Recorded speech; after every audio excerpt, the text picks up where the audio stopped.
Boa tarde, dando prosseguimento às nossas reflexões filosóficas. Sejam bem-vindos ao canal do YouTube Gera Mais Saber Filosofia. No primeiro vídeo, nós contemplamos sobre o que é filosofia. O segundo vídeo, nós vimos os graus de conhecimento ou os graus do conhecimento humano. Hoje nós veremos o método, segundo, o assunto ou a matéria ou o objeto da filosofia e o conceito da filosofia. Para isso, nós elegemos a filosofia do alemão Wilhelm Hegel, nascido em Stuttgart, na Alemanha, em 1770, morto em Berlim em 1831, aos seus 61 anos de idade. Todo filósofo possui um projeto.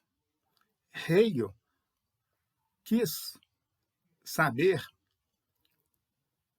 o que é o saber absoluto. Para isso, Hegel trouxe uma novidade para a filosofia. Até Hegel se questionava muito o ser estático, o ser imóvel,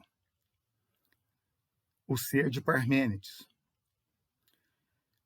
Platão, por exemplo.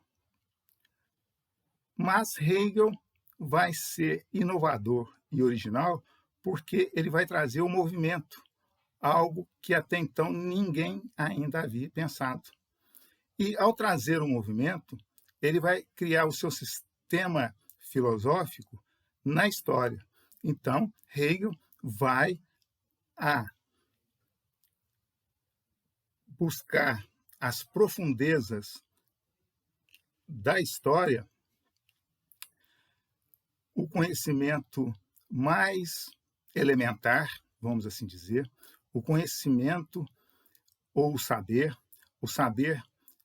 com menos refinamento, o saber com menos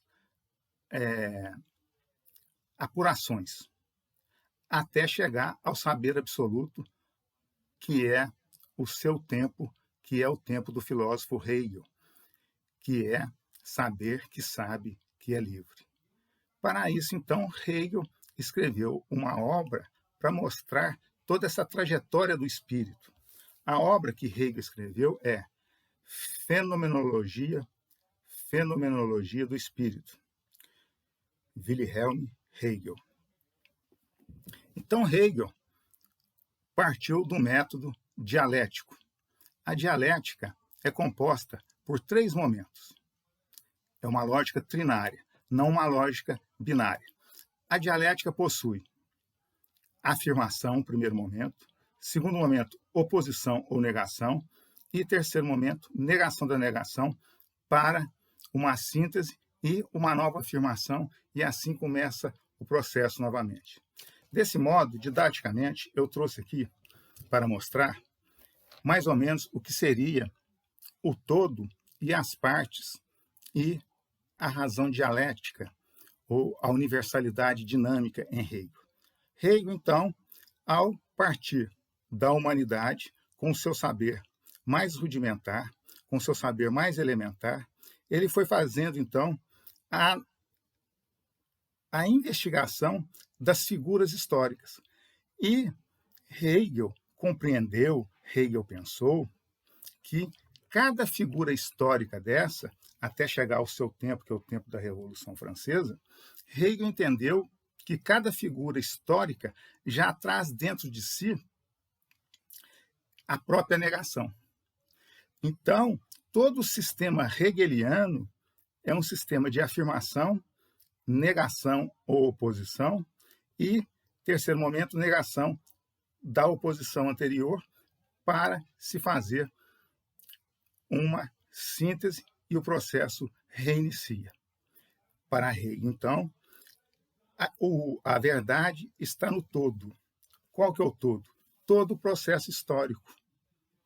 O processo histórico é que vai dar unidade às diversidades, que vai dar unidade as figuras históricas, que Hegel chama cada momento desse de figura histórica, dentro da espiral do tempo. Então, o que Hegel fez? Ele estudou a história e abstraiu da história, vamos assim dizer, ele extraiu da história, ele arrancou da história o conceito, a teoria, a filosofia. Esta obra, portanto, representa a forma como se desenrolou, a forma como se desvelou, como se descortinou o espírito ou a humanidade. Assim, o motor desse movimento, Hegel vai chamar de negação ou oposição. E a negação ou oposição já está dentro da própria figura histórica, como eu disse agora há pouco.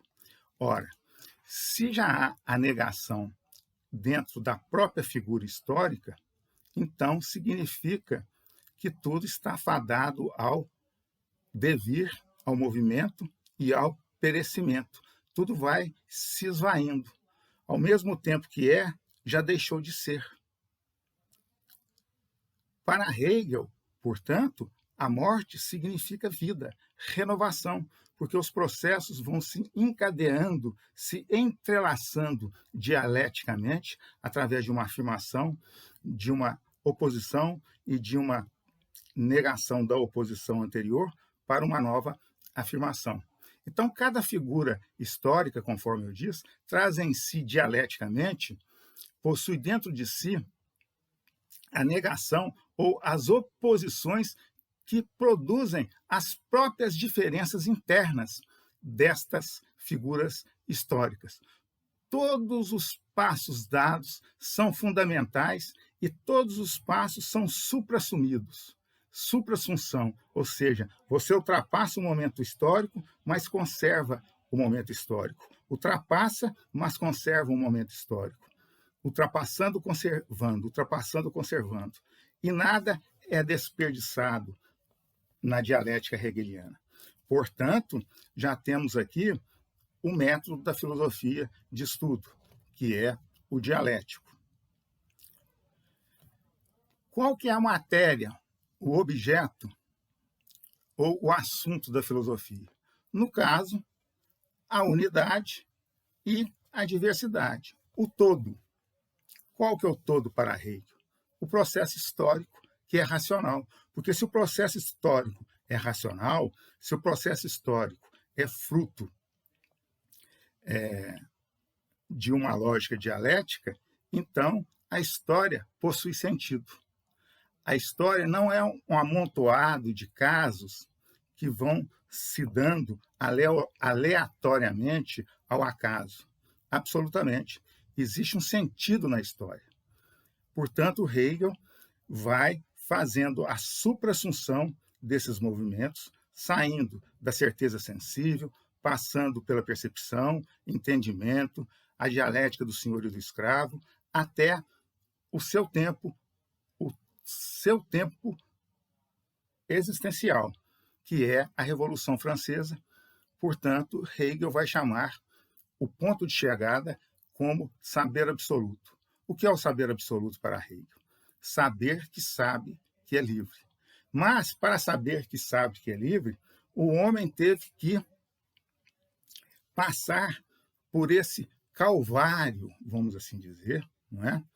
Por esse calvário da liberdade, até chegar na parousia da liberdade. O que vem a ser a parousia da liberdade? A parousia é aquele momento bíblico no qual Cristo reaparece para os apóstolos em todo o seu esplendor, após ter sido enterrado. Então, a parousia do sistema hegeliano é saber que sabe que é livre. Então, nós já temos aqui o método. Tendo o método, nós temos o assunto. O assunto é a história e as suas figuras históricas, que já trazem em si, como eu disse, já produz em si, já traz em si as próprias diferenças internas, as próprias oposições. Então, tudo que é já está deixando de ser. Então, é um processo de tudo estar sendo, tudo estar sendo, sendo, sendo, sendo. Nada é. Portanto, Hegel inovou nesse aspecto, porque a filosofia até Hegel preocupava-se com o ser. Hegel vai partir do ser, mas um ser vazio. E, a partir do momento que esse ser começa a pensar, vai se desenvolvendo nessa espiral do tempo até chegar ao saber absoluto. Então, o espírito, ou a humanidade, que para Hegel é a mesma coisa, ela é preenchida pela história.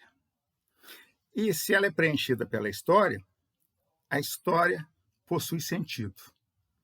E se a história possui sentido, então Hegel vai afirmar, através daquela sua célebre frase, o real é racional e o racional é real. E, para terminar, Hegel, então,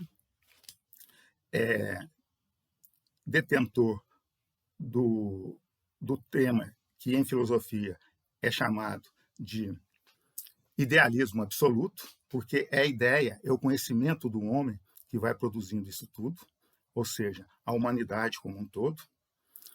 E o conceito de filosofia, o racional é real e o real é racional. E Hegel, inclusive, usa uma figura de linguagem, ou uma narrativa, vamos assim dizer, para explicar todo esse movimento. Ele diz: a coruja de Minerva, a coruja da deusa Minerva romana, a deusa de Minerva, a deusa era a deusa da sabedoria, e ela andava com uma coruja em seu ombro. Então Hegel diz: a coruja de Minerva só levanta voo ao anoitecer, ou seja, depois que transcorreu o dia, representado pelo processo histórico, é que a coruja da deusa Minerva, deusa da sabedoria, levanta voo ao anoitecer, faz um sobrevoo sobre o que aconteceu durante o dia, volta ao ombro de Minerva e fala ao ouvido de Minerva todo o acontecimento. Então, ela produz a síntese. Deste modo, em Hegel, nós podemos dizer que o método é a razão dialética, ou é a dialética, ou é a universalidade dinâmica, o assunto ou a matéria de Hegel é a história e as suas figuras históricas. Tudo que é já está deixando de ser. Então, a morte para Hegel é vida. E o conceito de filosofia, neste primeiro momento, nós podemos defini-lo dessa maneira: o real é racional, o racional é real. Ok? Até o nosso próximo encontro em nosso canal aqui no YouTube, Gera Mais Saber Filosofia. Deixo a todos vocês meu forte abraço. Muito obrigado pela atenção.